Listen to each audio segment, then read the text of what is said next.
The Cardinals dropped 2 of 3 in LA, but the real story is Albert Pujols. Reaching the 700 home run plateau, we'll recap Friday's magical night as Jose Quintana pitched his way into the playoff rotation, plus injury updates on Jordan Hicks and Tyler O'Neill, all on today's episode of Locked on Cardinals.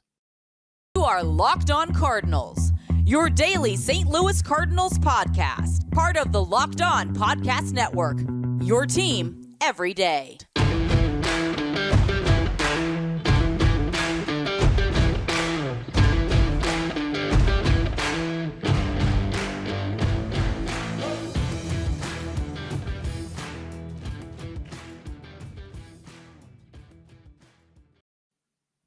I'm JD Hafford. I'm a national radio sports anchor, born and raised in the Lou and a lifetime Cardinals fan. And I am your host for Locked on Cardinals, part of the Locked on Podcast Network, covering your team every day. You can follow me on Twitter at JD Sports Radio. Follow the podcast at LO_Cardinals. I want to thank those of you who make Locked on Cardinals your first listen every day. We are free and available wherever you get your podcast. You can subscribe on iTunes, Spotify, Google Podcast. You can also watch us on YouTube.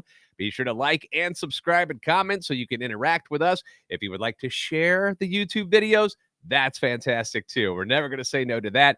This is a show serving Cardinal Nation and giving the best fans in baseball all of the info about the birds on the bat. Well, I hope you guys had a good weekend because I sure did, especially on Friday night. He did it. Albert Pujols did it. A magical night in Los Angeles where he spent almost half of his career. The greatest right-handed hitter in Cardinals history. Thrilled the fans not only in LA and St. Louis, but across a national telecast on Apple Plus, which not everybody was happy about, but he slugged home runs number 699 and 700 in consecutive at-bats. He not only made history with the long balls, but also got the Cardinals another game closer to clinching a playoff berth here in 2022. Now, there were a couple of things that I was a little bit sad about. I want to get them out of the way real quick. First, I really wish that this had happened in St. Louis for the fans who have loved and supported number 5 during his 12 years in a Cardinals uniform, but also over his entire 22-year career. I mean, you see how they go crazy over the home runs that were getting him closer to 700. Imagine if that 700th home run would have been hit at Busch Stadium, into Big Mac land, over the bullpen in left field, wherever it might have landed. That would have been cool, but it didn't happen. I also wish it had happened during a Bally Sports Midwest telecast, so Dan McLaughlin could have had the chance to call it for the Cardinal fans watching. That sucks. I feel bad for Danny Mac that he didn't get to do that. I heard John Rooney's call on KMOX, and that's fine, but for most of us who watch it on TV, Danny Mac is the voice that we're used to hearing, and to not be able to call 700, that sucks for Danny, man. I feel bad for him. But other than that, could you have picked a better time to do it? In all honesty, in Los Angeles, the only other place he's ever played as a major leaguer. And yes, I know the Angels play in Anaheim, Orange County, but it's still Los Angeles, okay? It happened on a national telecast, so that was pretty cool. Against the best team in baseball. It just fit. He got to hit the 2 home runs in LA, which allowed his family to be on hand for the historic night.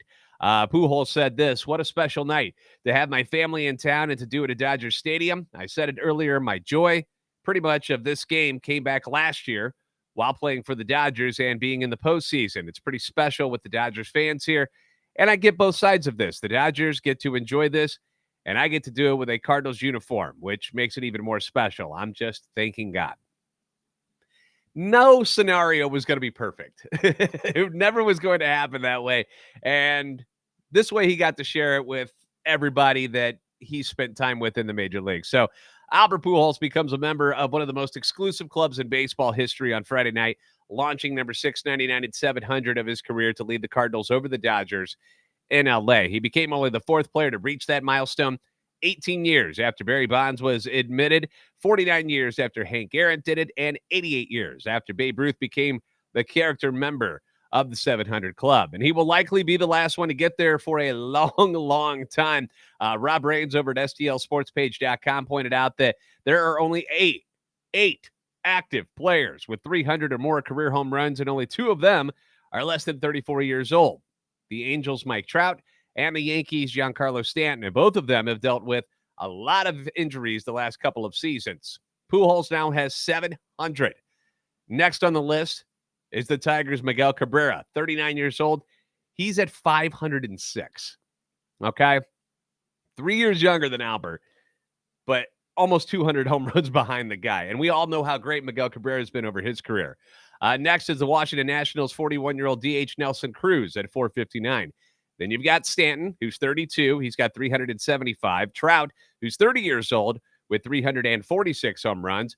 And those wondering about Aaron Judge, who is still stuck on 60 this season. He's 30 years old already. Most people don't realize that he's 30, and he's only got 218 career home runs. So he's not going to do it.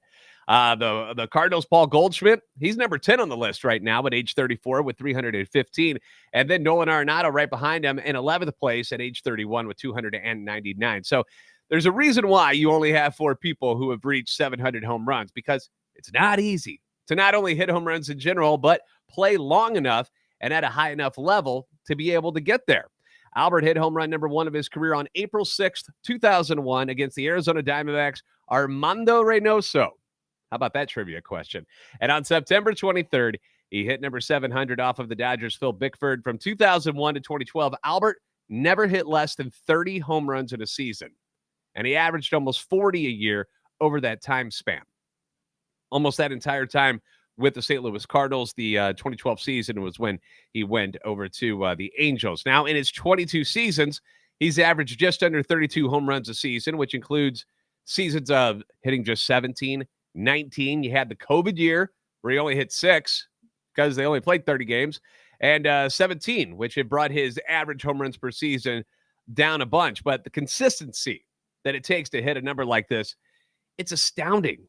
It's incredible for somebody to do that.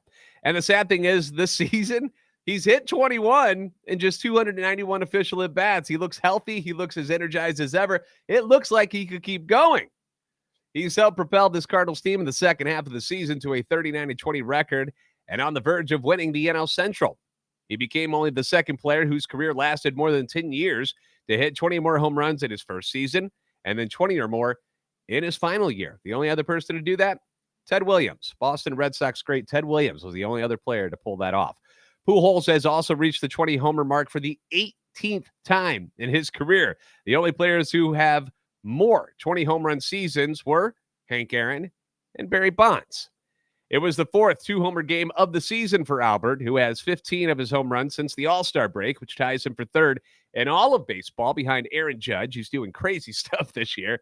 And then Manny Machado, number 699, came in the 3rd inning. A 2-run shot off of Andrew Heaney, which was a no-doubter. When he hit it, it was like, whoa, 434 feet, smoked it into the left field stands. Top of the 4th, he hits number 700 on a 1-1 slider. Not quite as far, 389 feet, but it was a majestic high shot, and it gave the Cardinals a 5-0 lead, and it left him just 6 RBI shy of Babe Ruth for second on the all-time RBI list behind Hank Aaron. So another crazy number that he's getting ready to pass here this year. After circling the bases, Pujols went straight over to Adrian Beltre, his really good friend, for a high five through the netting. He was then greeted outside of the dugout by his Cardinal teammates. I believe it was Brendan Donovan who got the first hug because Donovan was on base at the time. So rookie Brendan Donovan is the first Cardinal player that Albert Pujols hugs after he hits home run number 700. Who would have thought that would have happened? You would have thought it'd be Yachty. He gets around to Yachty after a couple of people, but the crowd goes crazy. Standing ovation, chants of Pujols and Albert loud, because that was cool. Because the Dodgers fans loved him when he was with the Dodgers last year. And they showed him a ton of respect at the All-Star game during the Home Run Derby. So if it wasn't going to happen at Busch Stadium, this was the perfect place for it to happen. And we've seen a lot of emotions from Albert over the years, but I don't ever recall seeing him cry. And we didn't see it this time either because he took his emotions down the tunnel. He reportedly wept in the tunnel by the dugout after he hit number 700. Cardinals manager Ollie Marmol was talking about it after the game. He was one of the guys who pushed for the Cardinals to actually sign Albert. Remember, with a week left in spring training is when it finally happened, even though guys like myself said it was a perfect fit and it should happen. It took him a while before it finally came to fruition. And Ollie glanced down the tunnel, saw squatting Pujols with his head in his hands, And Marmol is someone who has known Pujols for more than 15 years and actually lives in a St. Louis area house owned by Albert, said that seeing that sort of raw emotion from someone who has accomplished so much will be his lasting memory of the historic night, saying him by himself, no cameras. I just sat there and watched him a little bit. I'm not sure what was exactly going through his head, but he was taking it all in.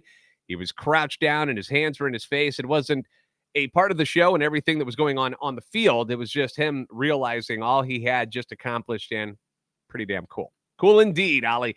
And I'm sure the conquering hero will get the ovation he deserves when the team gets back to St. Louis on Friday. Now, as far as the historic home run balls go, number 699 was actually returned by the fan. And then the guy who got 700 decided to keep it. And Albert could care less, saying after the game, souvenirs are for the fans. I don't have any problem if they want to keep it. If they want to give it back, that's great. But at the end of the day, I don't focus on material stuff.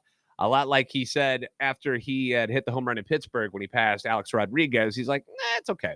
If they want to keep it, no big deal. He's not worried about it. So pretty cool night. Great moment.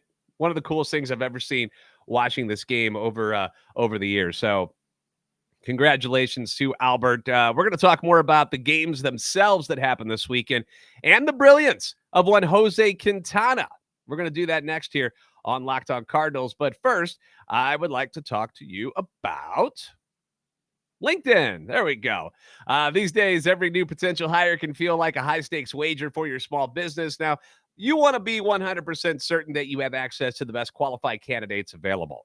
That's why you have to check out LinkedIn Jobs. LinkedIn Jobs helps find the right people for your team, and they do it faster, and they do it for free. So let me get this straight. We find the right people. I don't have to wait a long time to find the right person, and you're not going to charge me. That's a win-win situation, right? Add your job in the purple hashtag hiring frame to your LinkedIn profile to spread the word that you're hiring. Simple tools. They've got the screening questions, which are very important. They make it easier to focus on the candidates with just the right skills and experience so you can quickly prioritize who you'd like to interview and hire. That way, you're not sifting through all of the resumes that just don't quite fit what it is you're looking for. It narrows it down a lot quicker for you. It's why small businesses rate LinkedIn Jobs #1 in delivering quality hires versus leading competitors. LinkedIn Jobs helps you find the qualified candidates you want to talk to, and it does it faster than everybody else. Post your job for free. You can do that at linkedin.com/lockedonmlb. Once again, that's linkedin.com/lockedonmlb. That way you can post your job for free. Terms and conditions do apply.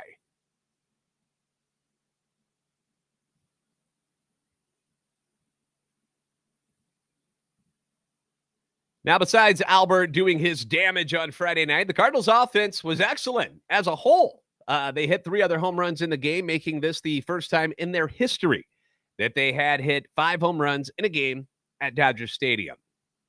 And it was the rookies. It was the rookies who stepped up. My man Lars Nootbaar homering in the 5th inning, his 14th overall.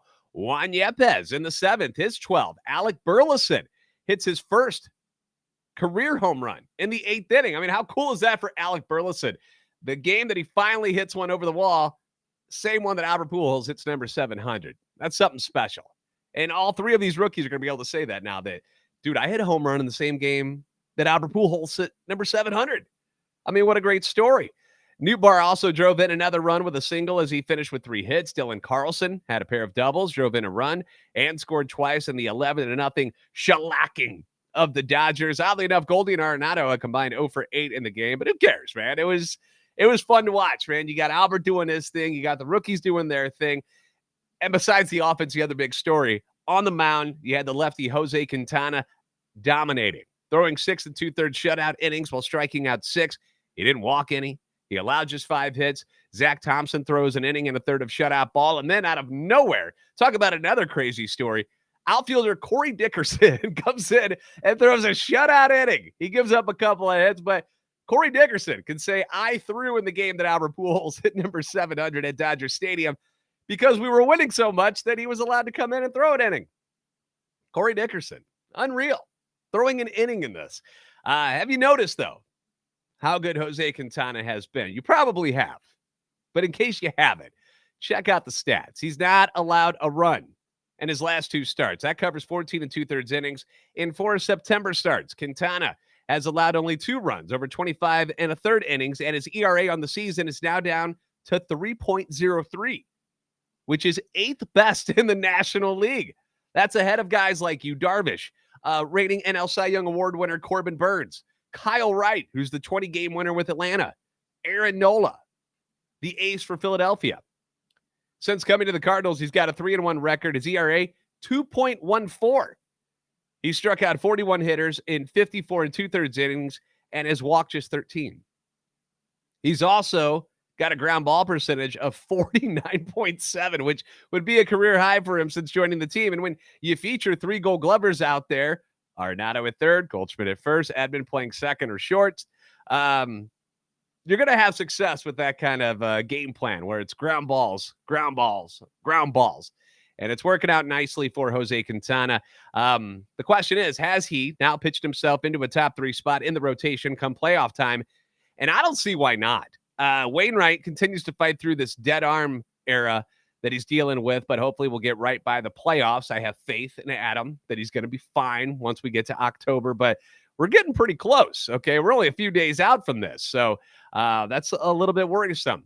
Michaelis has looked much better recently. I'll be honest. He hasn't been too bad.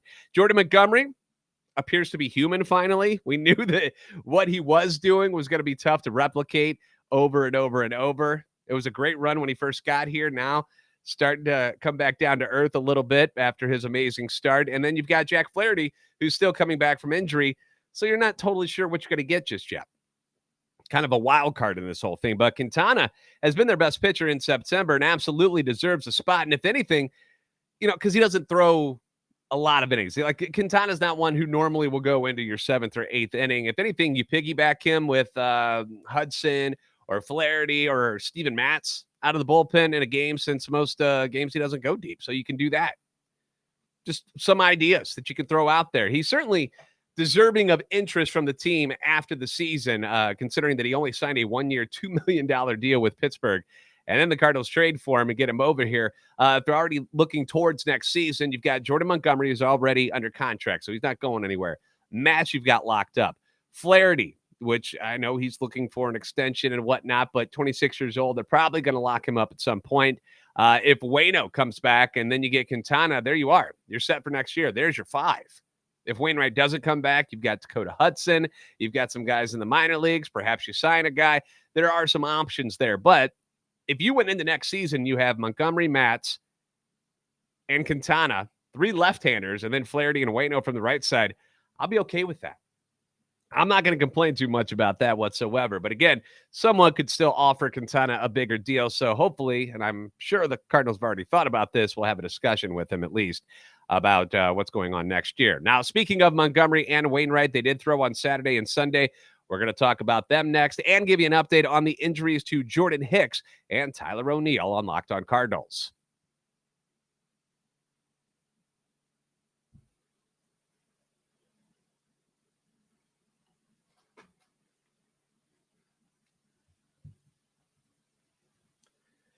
So after all the fun and the hoopla on Friday night, back to business. On Saturday, you had Jordan Montgomery on the mound against Clayton Kershaw, and Montgomery's recent struggles sadly continued in this one. He lost his 3rd consecutive start after giving up 3 home runs in the span of 6 batters in the first 2 innings that carried the Dodgers to a 6-2 win. The Cardinals won Montgomery's first 7 starts of the year, and he was amazing, like dominant after he was acquired from the Yankees at the trade deadline. But in his last 3 starts, he has allowed 13 earned runs in a combined 14 1/3 innings, and that's not good at all. The 3 home runs off of Montgomery put the Cardinals in a 4-0 hole, and the Dodgers added 2 more runs in the 4th, Montgomery's last inning of work. Dakota Hudson, how about Dakota? Goes to Memphis, figures out some stuff, gets comfortable once again, makes his first relief appearance of the season, and pitches 3 scoreless innings, allowing 2 hits and a walk, and once again look good doing it. Dakota's last 2 outings, fantastic stuff out of him. The only highlight for the Cardinals in this one, a 2-run homer by Nolan Arenado in the 6th inning, which gave him 30 home runs and 100 RBIs for the season. Paul Goldschmidt has already reached those marks this year. So this marks the first year. How about this stat? This marks the first year that the Cardinals have 2 players reaching those totals in the same season since 2008. Albert Pujols was one of those guys. Does anybody know who the second one is? Any guesses? Ryan Ludwig. Ryan Ludwig. When's the last time you heard that name? Pujols and Ludwig in 2008.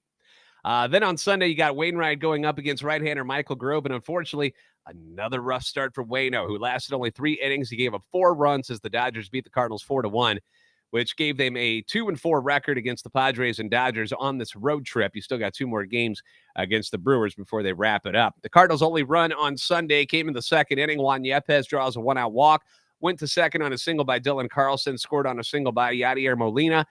They had only 5 hits in the game, all singles, and had only 1 runner reach their base. After seemingly breaking out of their hitting slump on Thursday and Friday, the Cardinals just scored 3 runs in the next 2 games. Tommy Edman, this one stood out to me. 1 for his last 23. Corey Dickerson, 0 for his last 21, but did a good job pitching on Friday night. So hopefully, I really hope that they're not worried about the slump again. Things were really nice on Thursday against the Padres. And then, of course, Friday, you put up 11 on the Dodgers. The Dodgers are really good. Clayton Kershaw on Saturday. I mean, it's Clayton Kershaw. Okay, I'm going to give you a pass on that one. Sunday, I think maybe it was just the end of a long week, and they might have been a little bit wiped out emotionally and physically after everything that went down on Friday. So I'm willing to give them a pass for the last 2 days, but you got to get it ramped up again, and hopefully they can do that when they get to Milwaukee on Tuesday. All right, injury updates on Jordan Hicks and Tyler O'Neill. If you remember, Hicks placed on the IL September 17th with right arm fatigue and neck spasms. Now, imaging exams revealed no structural problems. That's great. On Sunday, Ali was asked about Hicks and says that he'll begin a throwing program on Tuesday in St. Louis, with the club still hopeful that the right-hander can contribute in the postseason. Say what? Like, I hope he's back by then. Because I tell you what, I said it before, he was looking real good. That slider was looking nasty. He was throwing 102 still. And then out of nowhere, neck spasms and arm fatigue became a thing. So I hope they have him ready for the postseason. I'd be shocked if he didn't come back. As for Tyler O'Neill, he went on the IL the same day as Hicks with a hamstring strain, and Ali said he'll begin a more rigorous running program on Wednesday, and they are hopeful that he'll be ready to go before the start of the playoffs on October the 7th. You know, hammies can be an issue. You've got plenty of outfielders. No real need to rush Tyler O'Neill back at this point, so let him fully heal, and hopefully he can come back, contribute, be ready to go in the playoffs. Because if anything, you've got the power that you want to have in that lineup, but also his phenomenal defense in left field. That's something that I think you definitely need when it comes playoff time. Once again, thanks for making Locked On Cardinals your first listen today. Now make your second listen, the Locked On MLB podcast. MLB expert Paul Francis Sullivan, Mr. Sully to you, brings humor, passion, and unique perspective on every team and the biggest stories around the league. Follow the #1 daily league-wide podcast, Locked On MLB, on the Odyssey app, YouTube, and wherever you get podcasts. The Brewers did lose on Sunday, so the Cardinals' magic number is at 3. Now, the team has Monday off. 2-game series in Milwaukee will begin on Tuesday. The Cardinals would clinch the division by winning one of these 2 games in Milwaukee this week. The reason why that is head-to-head records are going to be used to break ties this season, and 1 win would allow the Cardinals to win the overall season series against the Brewers, and that would wrap it up. Tuesday night's pitching matchup scheduled to be Miles Mikolas, 11-13 on the season, against Adrian Hauser, who was 6-9. Nice. Tomorrow we are going to have a special prospect episode. All right, since we don't have a game tonight, thought I'd talk some prospects with you guys. And I'm not an expert, okay? I don't get to watch the games at A-Ball or Springfield or Memphis, but we got a guy who gets to do those things. His name is Lindsey Crosby from Locked On MLB Prospects, and we'll talk about the future of the Cardinals, including Jordan Walker, Mason Wynn, Moises Gomez, Matthew Liberatore, Tinkins, and many, many more. So tomorrow will be a prospect-heavy episode of Locked On Cardinals. As always, be sure to like and subscribe on YouTube. Follow on Twitter at @LO_Cardinals and at JD Sports Radio. You're the best fans of baseball for a reason. We'll see you next time right here on Locked On Cardinals.